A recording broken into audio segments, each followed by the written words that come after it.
You know, whenever my friends say, hey, I want to watch Parenthood, I want to watch the movie, and I warn them, first and foremost, you're going to see me naked, which, don't worry, I was very cute back then, so it's okay.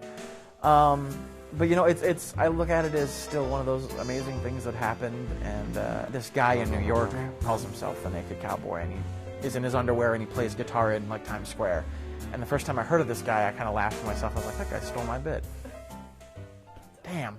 I've never really been recognized because as I've grown up, obviously I've gotten bigger, and I'm not that cute little, you know, cherub anymore. I'm this sort of big man with burly facial hair, and yes, and you know, looking at Jason, looking at Ivy, looking at Allison, they all look the same. You could spot them a mile away. I think with me, I have a different self, you know, perception. So I don't think I look the same way, but apparently everyone says I do. So who am I to argue?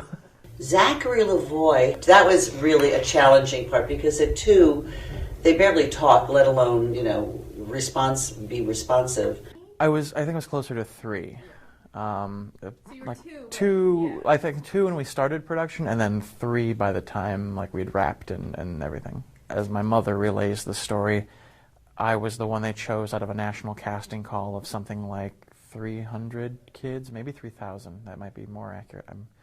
There's a 0 in there somewhere. My memories really of production are more from just kind of hanging out with the other kids, stuff behind the scenes.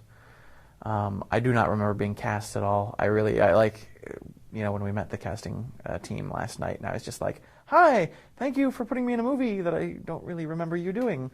So it was very surreal. I remember that Mary Steenburgen's kids used to hang out with us.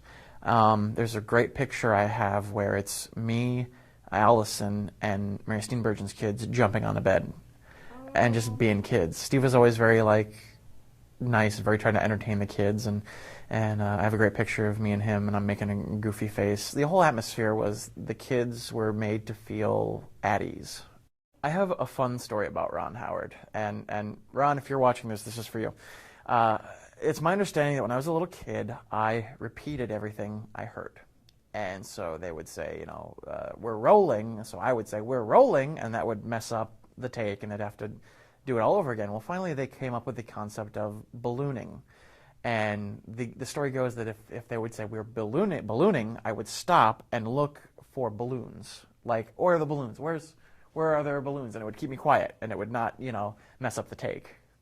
I have a T-shirt that says, we're ballooning, that I think it was Mary Steenburgen made for me, and like everyone signed it, and it's still framed at my house. I kept in touch with Ivy Ann, because she and I also did the TV series, the first TV series. And after that wrapped, we'd lost contact, all of us. I only recently had recontacted with Allison and Jason and Ivy Ann via Facebook and everything. It's great. Catching up it's almost like we never left in a weird way.